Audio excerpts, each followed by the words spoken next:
Sir sir সত্যি বলছি sir, sir আমি মিথ্যে বলছি না স্যার। হ্যাঁ উনি হরি। স্যার কল পিসিও থেকে এসেছে। হ্যাঁ গায়ত্রী, নেডিগড়ির কাছাকাছি একটা পিসিও থেকে, যেখানে গীতা আর ওর বাচ্চা একটা ভাঙা চোরা পোড়ো বাড়িতে থাকতো। স্যার রাজীব এখনো অবধি ভেঙে পড়েনি, ভালোই সহ্য শক্তি। স্যার 1 ফেব্রুয়ারির পর থেকে সিসিটিভি ফুটেজগুলো আমরা চেক করেছি। এই রাজীব আর দুটো বাচ্চাকে কোথাও পাওয়া যায়নি। 2017 জানুয়ারির ফুটেজটা চেক করো। হতে পারে জানুয়ারির লাস্ট উইকে ও গীতাকে খুন করেছিল আর তারপর বাচ্চা দুটোকে নিয়ে ট্রেনে কোথাও পালিয়েছে। স্যার এই রাজীব ডেফিনেটলি এলএপিতেই ছিল। নেডিগড়ির পিসিও থেকে ফোনটার পর ওর ফোনে আর কোনো ফোন আসেনি। ওর ফোন রেকর্ড থেকে সেম জিনিসটা জানতে পারলাম আমরা, যে এলএপিতে ছিল। স্যার গীতার লাশ আমরা 13ই ফেব্রুয়ারি পেয়েছি। ওকে 6ই ফেব্রুয়ারি থেকে 13ই ফেব্রুয়ারির মধ্যেই মারা হয়েছে। বাচ্চাগুলোর সঙ্গেও কি করতে পারে? রাজীবের ওপর তো 3rd ডিগ্রিও কোনো কাজ করছে না। অন্য কিছু ভাবতে হবে, কেননা বয়ান তো লাগবেই যে কোনো মূল্যে।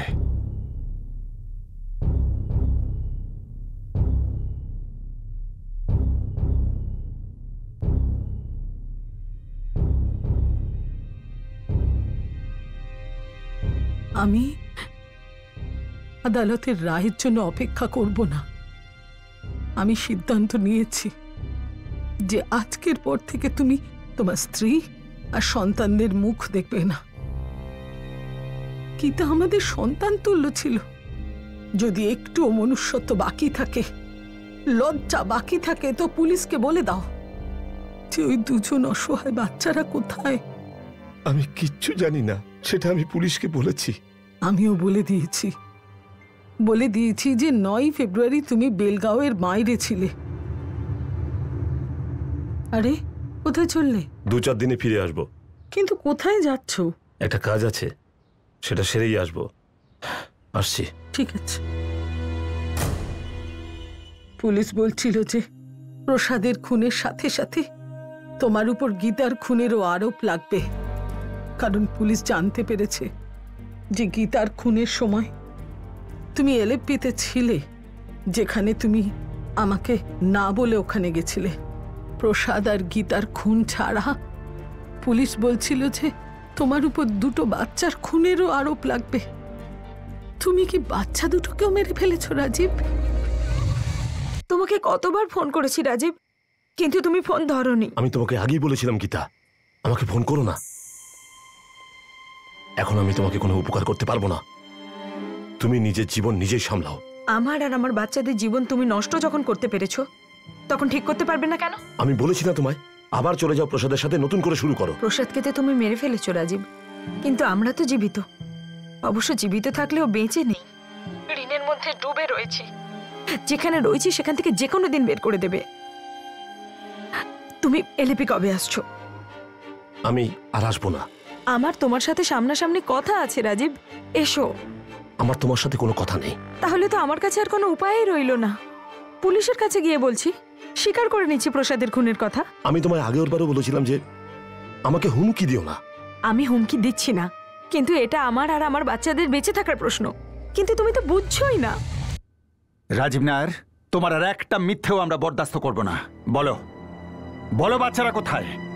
গীতা আমাকে হুমকি দিচ্ছিল যে ও আমার সত্যিটা সারা দুনিয়ায় জানিয়ে দেবে আর নিচে আত্মহত্যা করবে। আর বাচ্চারা, বাচ্চাদের সাথে কি করবে? বলো রাজীব নায়ার, বাচ্চারা কোথায়? কি করেছো তুমি বাচ্চাদের সাথে?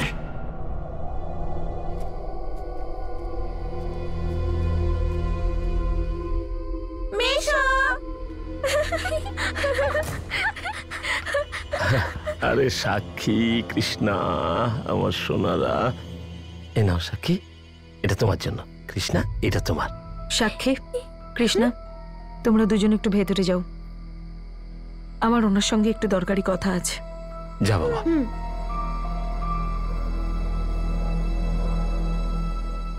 আমি তো ভাবলাম যতক্ষণ আমি পৌঁছবো তুমি গলায় দড়ি দিয়ে ফেলেছ। তুমি তো আগেই আমাকে মেরে ফেলেছ। ভিক্ষা চাইছি আমার আর আমার বাচ্চাদের পেট চালানোর।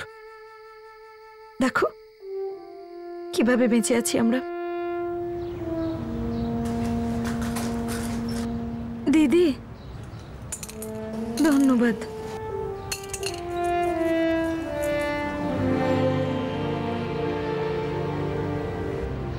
দুটো আর আর 2টো প্যাকেট পাওয়া যাবে? আমার ঘরে 2টো ছোট বাচ্চা আছে। হ্যাঁ নিয়ে যাও নিয়ে যাও।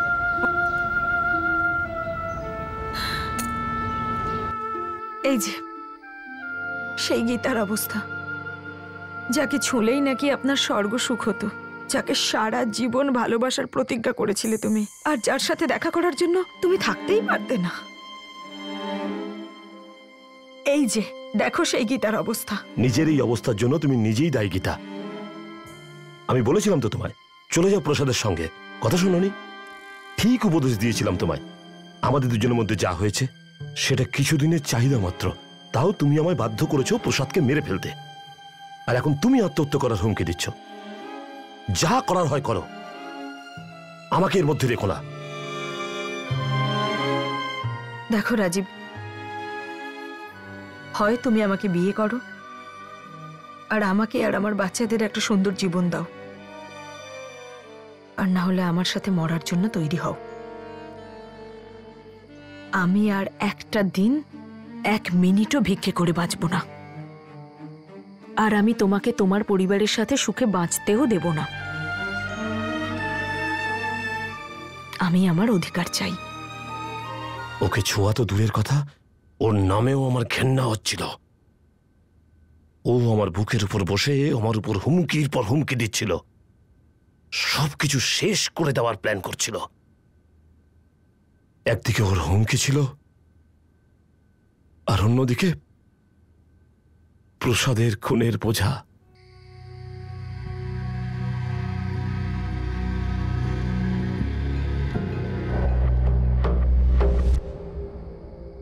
আমার ওর খারাপ অবস্থা দেখে এখন দয়াও হচ্ছিল না।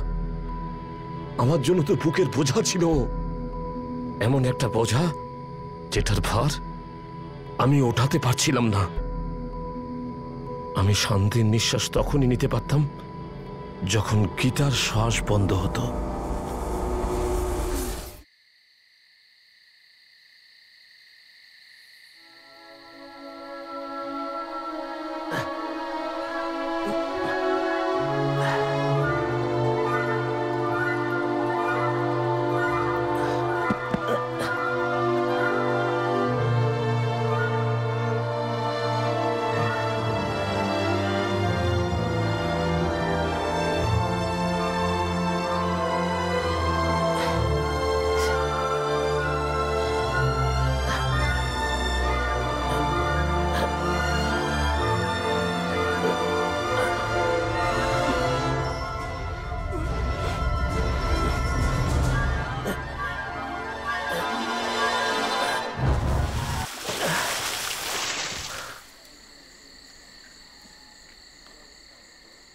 রাজীব, বাচ্চাগুলো লাশ কোথায়? মাটির তলায় রেখেছো? না, তোমরা নিজেদের অ্যাফেয়ারের জন্য প্রসাদকে মেরে ফেললে, তারপর তুমি গীতাকেও মেরে ফেললে, কারণ ও প্রসাদের মার্ডার নিয়ে তোমাকে হুমকি দিচ্ছিল। আর তারপরে এই 2টো নিষ্পাপ বাচ্চাকে হত্যা করলে যাতে তোমার কুকর্মের কোনো ছাপই না থেকে যায়। আমি বাচ্চাদের মারিনি, আমি বাচ্চাদের কখনো মারতে পারি না। তাহলে রাজীব বাচ্চা দুটো কোথায়?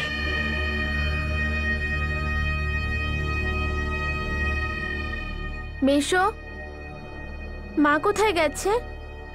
মা কোথায় গেছে? একটু কাজে বাইরে গেছে, চলে আসবে। চলো আমরা বাইরে গিয়ে কিছু খাওয়া দাওয়া করি, খিদে পেয়েছে না?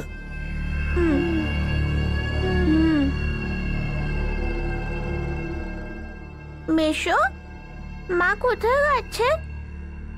মেশো, মা মনে হয় বাড়ি চলে এসেছে। তাহলে মায়ের জন্য সঙ্গে করে কিছু খাবার নিয়ে যাই। না বাবা, ও খেয়ে গেছে। আমার কথা হয়েছে, তোমার মা তোমাদের দুজনকে ডেকেছে। কিন্তু কোথায়?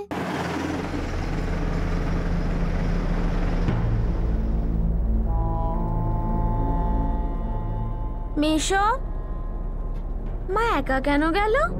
বাবা, সে আমাকেও কিন্তু বলেনি, শুধু এটুকু বলেছে যে তোমরাও ওখানে চলে এসো। কোথায় মেশো? নতুন বাড়িতে? হ্যাঁ বাবা, নতুন বাড়ি, ভালো বাড়ি। আবার একটা নতুন মিথ্যে বলছে। না স্যার, এটা মিথ্যে কথা নয় স্যার, এর সঙ্গে আমরা শুধু টাইম ওয়েস্ট করছি, শুধু টাইম ওয়েস্ট। যেভাবে প্রসাদকে জ্বালিয়ে মেরে ফেলেছে সেইভাবেই একেও ঠুকে মেরে দিই। চলুন এর গল্পটা এখানেই শেষ করে দিই। আর স্যার এর কোনো বাঁচার অধিকারও নেই। দুটো বাচ্চাকে কিভাবে মেরে ফেলেছে? আমি মারিনি বাচ্চাদের। রাজীব নায়ার, বলো বাচ্চা দুটো কোথায়? আমি ওদের ম্যাঙ্গালুরু নিয়ে গেছিলাম।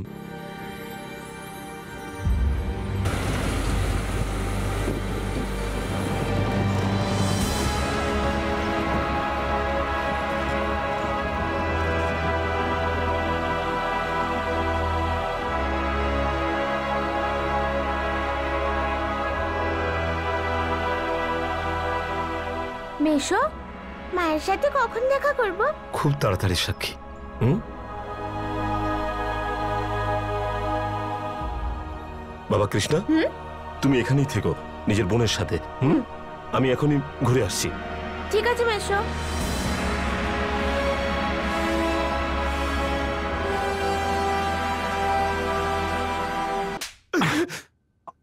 আমরা পুরো এলাকাটা ঘুরে দেখেছি, কিন্তু বাচ্চাদের কোনো চিহ্ন নেই। বল বল, তুই কি করেছিস বাচ্চা দুটোর সাথে? তুই কি ম্যাঙ্গালোরে খুন করেছিস ওদের? আমি বাচ্চাদের মারিনি, আমি ওদের একটা অনাথ আশ্রমে ছেড়ে এসেছি। অনাথ আশ্রমের নামটা বল। আনন্দ বাল কেন্দ্র।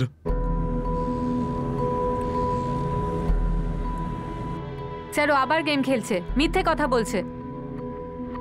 হতে পারে, তবে ভগবানের কাছে প্রার্থনা করি মিথ্যাটা যেন সত্যি হয়।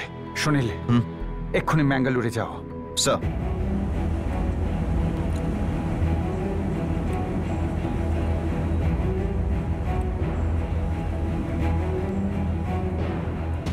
জয়া দেবী, এখন আমরা জানতে পেরেছি সম্পূর্ণটা। আপনার মেয়ে গীতা আত্মহত্যা করেনি, ওর মার্ডার হয়েছে। আমার মেয়ের সত্যি রাজীবের সঙ্গে চক্কর ছিল? হ্যাঁ। আমার জামাইকে এই জন্য দুজনে মেরে ফেলেছে? হ্যাঁ। রাজীব সত্যি কথা বলছে? দেখুন, এই লোকটা এত বড় অভিনেতা যে কখন সত্যি বলছে আর কখন মিথ্যে বলছে কিছুই বোঝা যায় না।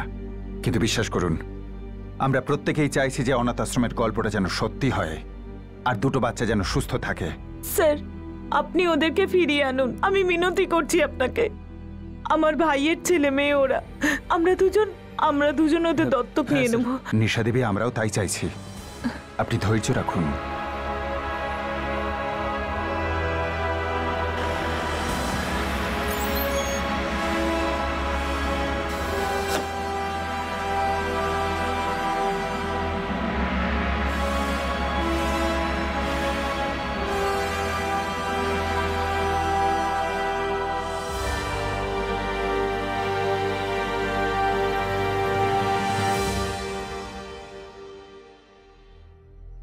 আগে না, এই বাচ্চা দুটো আমাদের এখানে আসেনি। ম্যাডাম প্লিজ এই বাচ্চাগুলোকে ভালো করে দেখুন।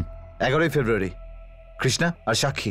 নাম পড়েছি আমি, কিন্তু ওদের এখানে আনা হয়নি, না 11ই ফেব্রুয়ারি না অন্য কোনো ডেটে। কিন্তু এই বাচ্চাদের মেশো আমাদেরকে নিজে বললো কে ও বাচ্চাদের নাকি এখানেই ছেড়েছে। স্যার, এটা কোনো পোস্ট অফিস নয় যেখানে বাচ্চাদের ফেলে দেওয়া যায় আর তারপর বের করা যায়। এখানে বাচ্চাদের যারা নিয়ে আসে তাদের ব্যাকগ্রাউন্ড চেক করা হয়, আর নিয়ে আসা সব বাচ্চাদেরও। যদি একটুও ডাউট হয় যে বাচ্চাটা কিডন্যাপড বা কিছু, তৎক্ষণাৎ পুলিশকে কন্ট্যাক্ট করি।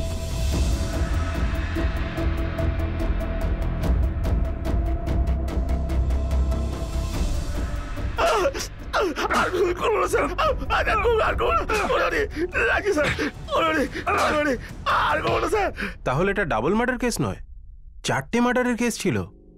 স্যার, রাজীব কি আপনাদের ধৈর্যের পরীক্ষা নিচ্ছিল? গেম খেলছিল, ঘোরাচ্ছিল, বোকা বানাচ্ছিল যাতে আপনারা কখনো বাচ্চাগুলোকে খুঁজেই না পান। ওই সময় আমাদের কাছে দ্বিতীয় কোনো অপশন ছিল না, শুধুমাত্র ওর দেওয়া লিডসগুলো ফলো করা ছাড়া। সেটা মিথ্যে হওয়া সত্ত্বেও, কেননা ওই মুহূর্তে দুটো বাচ্চাকে ট্রেস করা আমাদের কাছে শুধুমাত্র একটা ডিউটি ছিল না, বরং আমাদের কাছে একটা দায়িত্ব ছিল। দুটো ছোট অবোধ বাচ্চা, যেটা ওদের বাবা মায়ের বা ওর মায়ের সাথে মেশমশায়ের অবোধ সম্পর্কের ব্যাপারে কোনো সম্পর্কই ছিল না। স্যার, এই রাজীব নিশ্চয়ই মিথ্যে বলছিল। এটা হতেই পারে না যে ও বাচ্চাগুলোকে কোথাও নিয়ে যাবে আর সেটা কারো চোখেই পড়বে না, কেউ তো দেখতে পাবে। এই প্রশ্নটা আমাদেরও মনে হয়েছিল যে কেউ একজন আছে যে এই দুটো বাচ্চাকে দেখেছিল।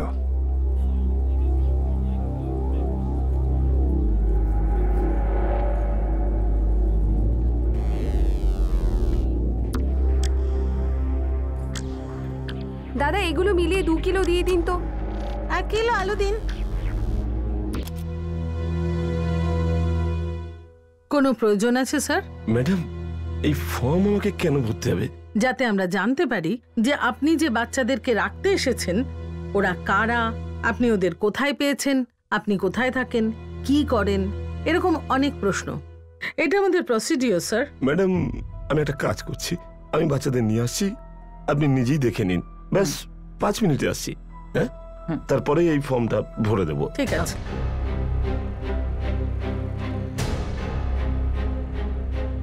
স্যার, অরফানেজের সিসিটিভি ফুটেজে বাচ্চাদের দেখা যায়নি, কিন্তু রাজীব তো ওখানে গেছিল। তাহলে স্যার এই অরফ্যানের ব্যাপারটা পুরোটা মিথ্যে নয়। একটা জায়গা খুঁজছিলাম যেখানে আমি ওদের ছেড়ে দিয়ে পালিয়ে যেতে পারি, কিন্তু ভয়ও লাগছিল যদি ওরা কিছু বলে দেয় আর আপনারা আমাকে ধরে ফেলেন তাহলে সবকিছু গন্ডগোল হবে। মেশো, আমরা তো অনেক দূরে চলে এসেছি, তাই না? হ্যাঁ বাবা। আর মা কেন এলো না এখনো এখানে?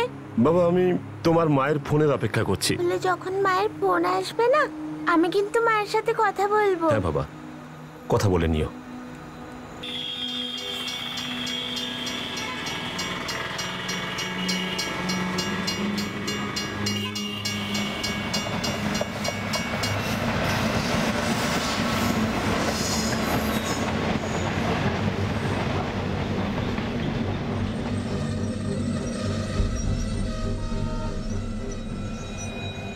একটা স্টেশনের সামনে আমার একটা বুদ্ধি এলো, যদি আমি এই বাচ্চাদের এই ট্রেনটার মধ্যে বসিয়ে দিই, যদি কেউ ওকে খুঁজেও পায় তাহলে কেউ একে চিনতে পারবে না, তাহলে আমার ধরা পড়ার আশঙ্কা আরো কম হয়ে যাবে। ট্রেন ট্র্যাকের উপর দাঁড়িয়ে ছিল, আমি 2টো বাচ্চাকে ওখানে তুলে দিলাম। কোন ট্রেন ছিল? কোথায় যাচ্ছিল? আমি কিচ্ছু জানি না। একটা ট্রেন ছিল, সিগন্যালের জন্য দাঁড়িয়ে ছিল। এই চা লাগবে, চা চা। বসো বসো বসো। সাক্ষী, কৃষ্ণা, তোমরা দুজনে এখানেই বসো, এখান থেকে কোথাও যেও না। হ্যাঁ, আমি এক্ষুনি জল নিয়ে আসছি।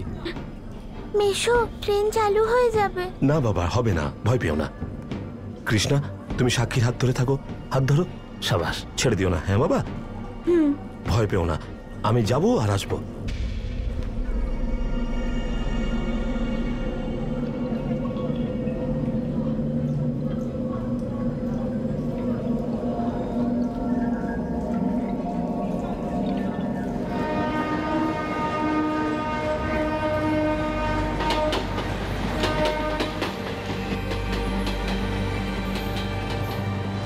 কোন ট্রেন ছিল? জানি না। কোন ক্রসিং ছিল? কটা বাজছিল তখন? জানি না, দুপুর প্রায় 12টা একটা সময় হবে।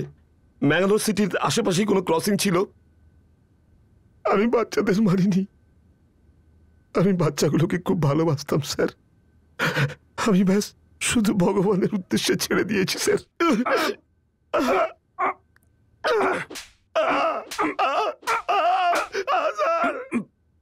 দুটো ছোট বাচ্চাকে তুই ছেড়ে দিলি ট্রেনে? তুই মানুষ? মনে রাখিস, যদি ওই বাচ্চা দুটোকে আমরা সুস্থ অবস্থায় না পাই, তোর অবস্থা খুব খারাপ হবে, এই বলে দিলাম।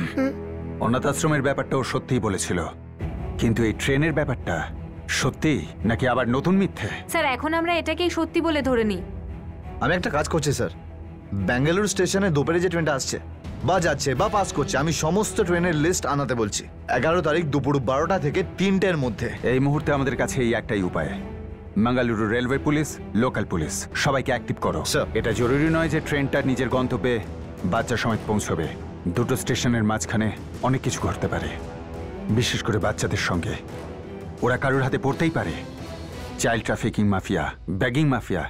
সুনীল, গায়ত্রী, আমরা একটা অন্ধ গলিতে ঢুকছি, সিংহের মুখে হাত ঢোকাচ্ছি, সাপের ঝাঁপি খুলছি, কিন্তু বাচ্চাদের সুস্থ অবস্থায় ফিরিয়ে আনতে আমাদের এটা করতে হবে, করতেই হবে।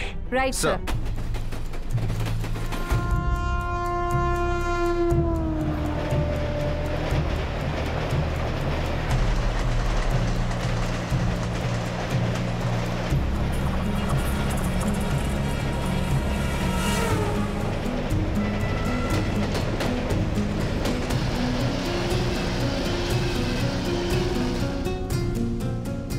11ই ফেব্রুয়ারি দুপুর 12টা থেকে 2টোর মধ্যে দুটো ট্রেনই এই স্টেশন থেকে পাস করেছিল, আর দুটোই মেল ট্রেন ছিল। স্যার আমার ওই দুটো ট্রেনেরই রুট ম্যাপ চাই। প্রথম ট্রেনটা গেছিল 1:15 নাগাদ, ত্রিবান্দ্রাম রাজকোট এক্সপ্রেস, যেটা ম্যাঙ্গালোরে হল্ট করে।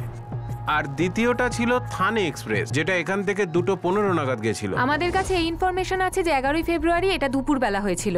আপনাদের কথা মতো এই দুটো ট্রেনই হবে ম্যাডাম। আর পানভেল পর্যন্ত এই দুটো ট্রেন একই রুটে যায়, কিন্তু তারপরে বাসাই জাংশন থেকে ত্রিবান্দ্রাম রাজকোট এক্সপ্রেস ঘুরে যায়, কিন্তু ম্যাঙ্গালোর থানে এক্সপ্রেস সোজা থানেতে যায়।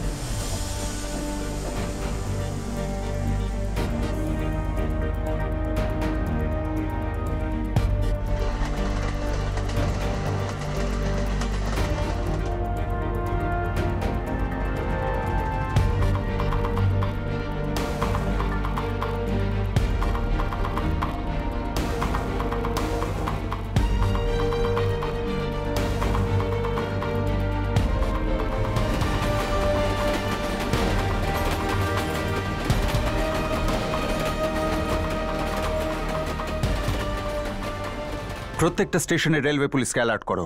ওদের বলে যে ওই দিনে সিসিটিভি স্ক্যান করতে। হতে পারে বাচ্চাগুলো কোনো স্টেশনে নেমে গেছে। ভগবান না করুন বাচ্চাগুলো হয়তো ইতিমধ্যে কোনো খারাপ হাতে গিয়ে পড়েছে। তোর নেটওয়ার্ক যেন সমস্ত ছবি পেয়ে যায় হরিশ। সমস্ত ভিখারি এবং বাচ্চাদের ট্রাফিকিং মাফিয়ার খোঁজ লাগাও। আমরা সাক্ষী আর কৃষ্ণাকে চাই। কিন্তু স্যার আমরা অনেক এলাকা চেক করে ফেলেছি। আবারও চেক কর হরিশ। এই কেসটায় ভুলের একটা চিহ্ন আমি দেখতে চাই না। আমরাও ভুল করি।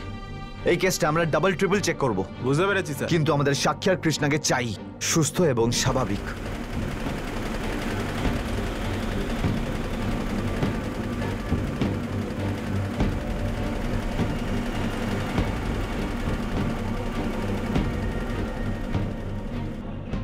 আগে না, রত্নাগিরি সিসিটিভি ফুটেজে বাচ্চাদের দেখা যাচ্ছে না। 11 আর 12 তারিখে স্টেশনের সবগুলো ফুটেজই চেক করা হয়েছে, বাচ্চাগুলোকে স্পট করা যায়নি। কারবার স্টেশনের সব সিসিটিভি ফুটেজগুলো ডবল স্ক্যান করা হয়েছে। 11 আর 12 তারিখে এই দুটো বাচ্চাকে এখানে কোথাও দেখা যাচ্ছে না।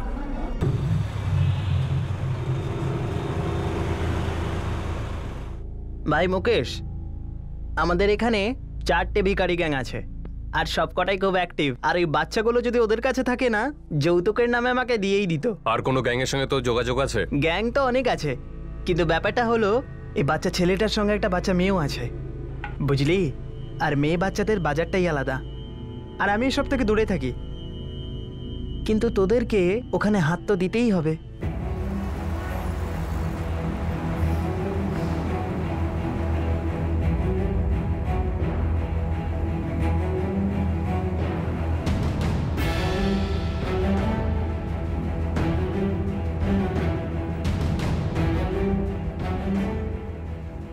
আরে শেট্টি, 5-6 বছরের তো মেয়ে মনে হচ্ছে। এখন থেকেই ওকে কোথায় বসাবো নাকি? তাহলে বল না, কোথায় লুকিয়ে রেখেছিস? সেটা আবার কেউ জানে নাকি? একদম সিক্রেট জায়গায় রাখা হয়, ফলটাকে পাকানোর জন্য। আর কয়েক বছর বাদে রীতিমতো নিলাম হয়। নিশা দেবী, আপনি ভাবতেও পারবেন না বাচ্চা দুটোকে খোঁজার জন্য আমরা কি কি করছি। বাট স্যাডলি আমরা কোনো প্রমাণ পাচ্ছি না এখনো। ওই দুটো ছেলে মেয়ে খুব ছোট, ওরা ট্রেনেই বসেই থাকবে ওই শয়তান রাজীবের জন্য। মরার জন্য ছেড়ে গেছে ওদেরকে। নিশা দেবী, ওই রুটের প্রত্যেকটা ট্রেন, প্রত্যেকটা স্টপেজ, প্রত্যেকটা জাংশনে আমরা নিজেদের লোক লাগিয়ে রেখেছি।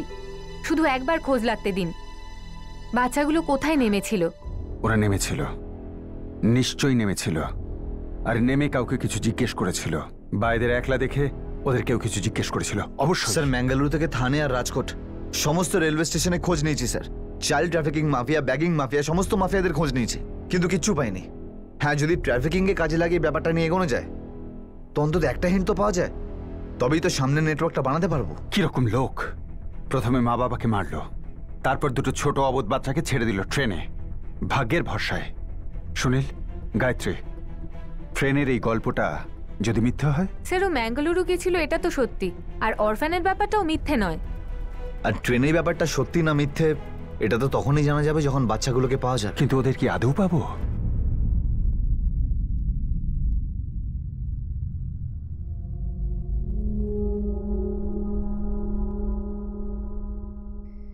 নিশা, ভগবানের কৃপায় আমরা ওদের ঠিক পেয়ে যাব।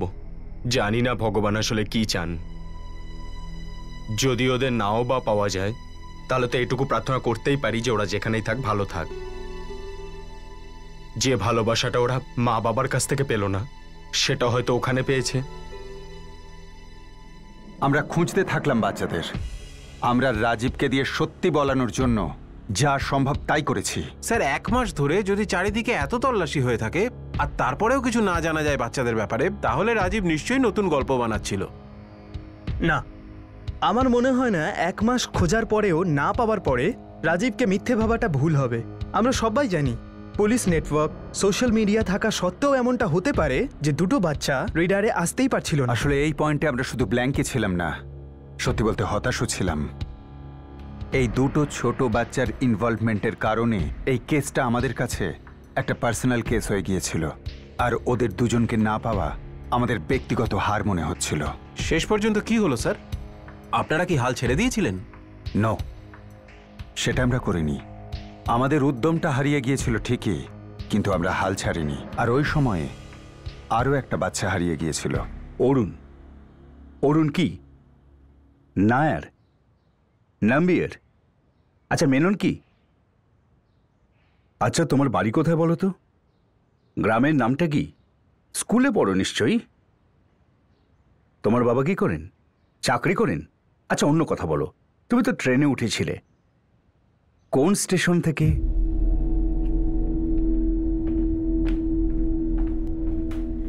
পেয়ে গেছি, মালায়ালামের ম্যাপ। জানি না কতটা হেল্প হবে, ও কিছুই রিকালেক্ট করতে পারছে না। ট্রাই করে দেখা যাক, জিজ্ঞেস করো। দেখো, এখানে অনেক জায়গার নাম রয়েছে, এগুলো দেখে কিছু মনে পড়ছে? দেখো বাবু, এটা হলো কেরালার ম্যাপ। এখানে তোমার গ্রাম কোথায়? Your village. গ্রাম? গ্রামের নাম বলছেন? কোথায় কোথায় থাকো তুমি? কিছু মনে পড়ছে না? তেমন কিছু মনে পড়ছে না, কিন্তু আঙ্কেল আমায় প্রতি রবিবার মার্কেট নিয়ে যেতেন। মার্কেট? কোন মার্কেট? ওর যে আঙ্কেল আছে না, উনি মার্কেটে প্রত্যেক রবিবার ওকে নিয়ে যেতেন। কোন মার্কেটে? কোন মার্কেটে বাবা? কি নাম মার্কেটের? কোন মার্কেটে নিয়ে যেতেন? কিছুই মনে পড়ছে না। মনে করতে পারছে না? আপনাকে না ওয়েট করতে হবে, 2 দিন হয়েছে তো। কেরালাতে যেখানে যেখানে ছবি পাঠানো হয়েছে অরুণের, সেখান থেকে রেসপন্স আসা উচিত। এখন তো ওই অপশনটাই বাকি। But thank you so much, আপনি এতটা হেল্প করলেন। ওকে। না হলে এই বাচ্চাটার থেকেও নামটাও তো জানা যাচ্ছিল না।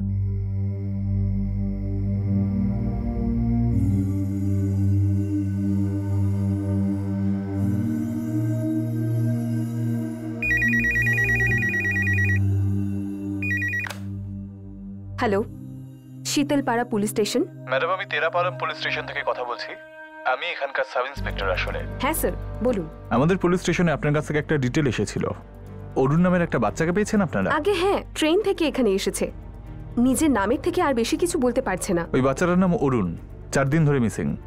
ওর ফ্যামিলি পাগলের মতো ওকে খুঁজছিল।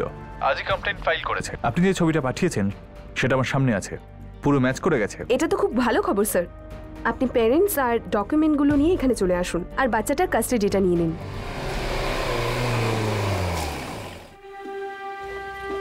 আসুন স্যার।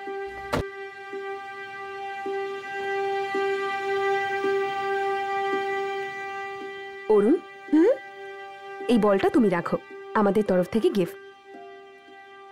এই বলটা তুমিই রাখো, আমাদের তরফ থেকে তোমাকে গিফট।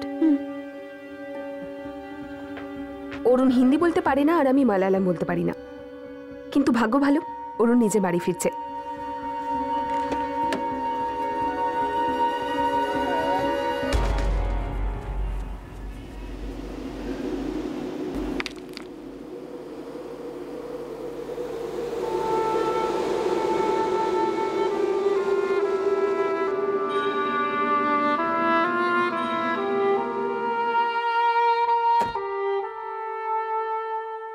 কি হলো স্যার? ওই ছেলেটা আর ওই মেয়েটা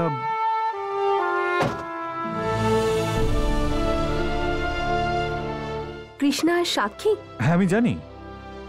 ইনফ্যাক্ট কেরালার সব পুলিশ স্টেশন ওদের কথা জানি।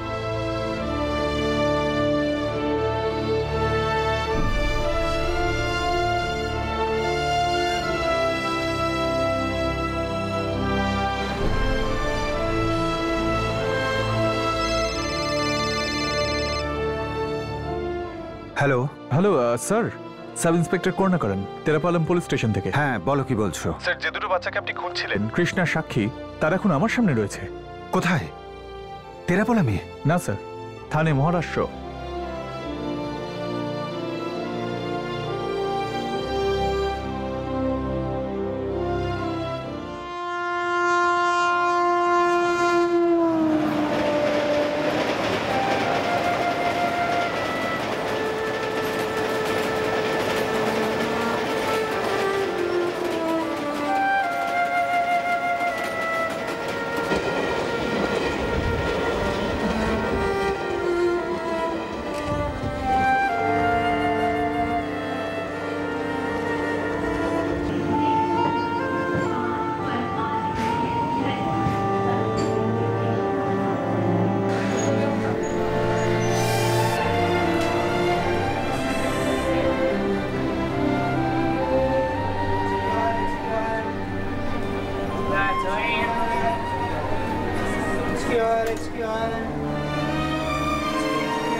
মিশো তো এখনো এলো না।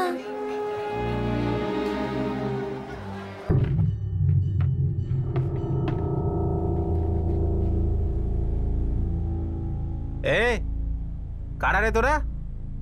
এখানে কি করছিস? চলো নামো, শোয়ার জায়গা নয় এটা, চলো। মিশো আসবে আমাদের নিতে। সে আবার কে? মিশো। কোথায় গেছে সে? জল আনতে।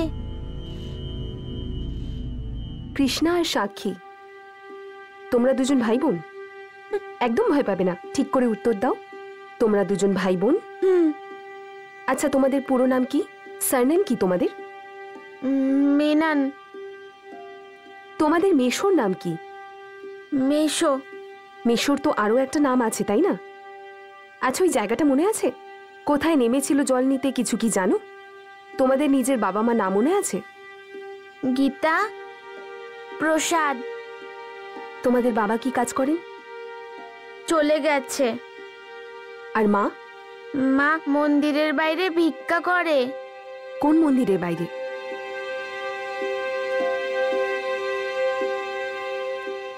চলো, তোমাদের মা আর মেশোর ব্যাপারে খোঁজ নেওয়া যাক। ততক্ষণ তোমরাই বিস্কিট খাও।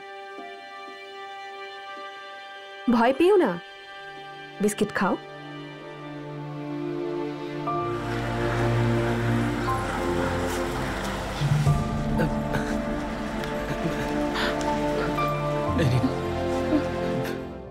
আগে হ্যাঁ, এই দুটো বাচ্চাকেই পাওয়া গেছে। কোথায় স্যার?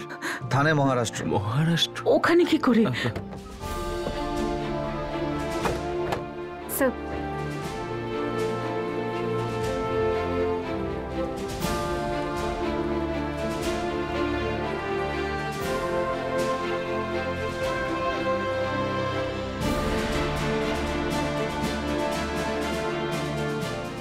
আমি বলে বোঝাতে পারবো না এই বাচ্চা দুটোকে সুস্থ অবস্থায় দেখে আমার কতটা শান্তি হচ্ছে।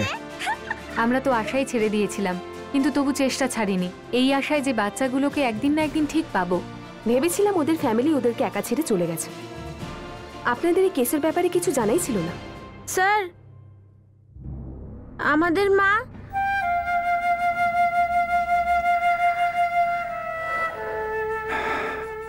বাবা তোমাদের মা, তোমার বাবার বোন নিশা আন্টি, চেনো তো? কাল তোমাদের নিতে আসবে। মিশো কোথায়?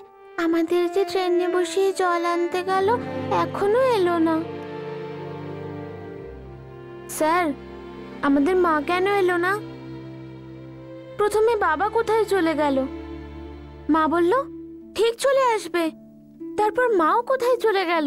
এক কাজ করি, আগে বাড়ি চলো, তারপর সব কিছু ঠিক হয়ে যাবে। বাড়ি যাবে তো? এসো।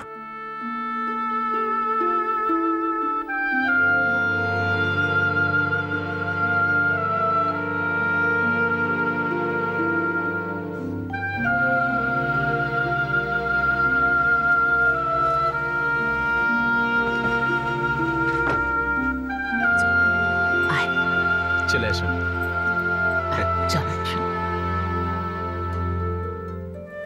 চল, সুধা দিদি ওয়েট করছে তোদের জন্য।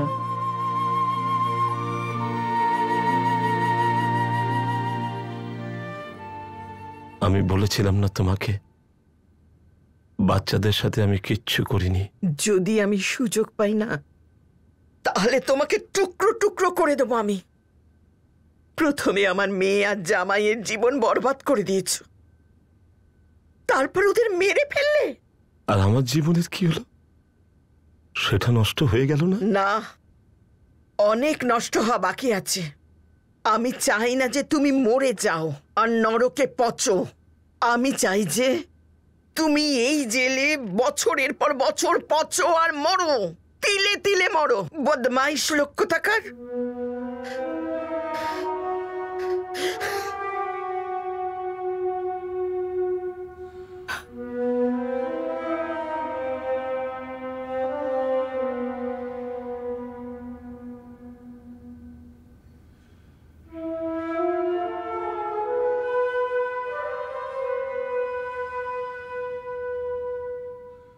দুটো মার্ডার্স, এতটা ট্র্যাজিক কেস, কিন্তু একটা পজিটিভ ব্যাপার ছিল যে দুটো বাচ্চাকে সুস্থ পাওয়া গেছে আর ওদের থাকারও একটা ব্যবস্থা হয়েছে। স্যার, ওই থানে পুলিশের অফিসারটি কিন্তু খুব ভালো কাজ করেছিল।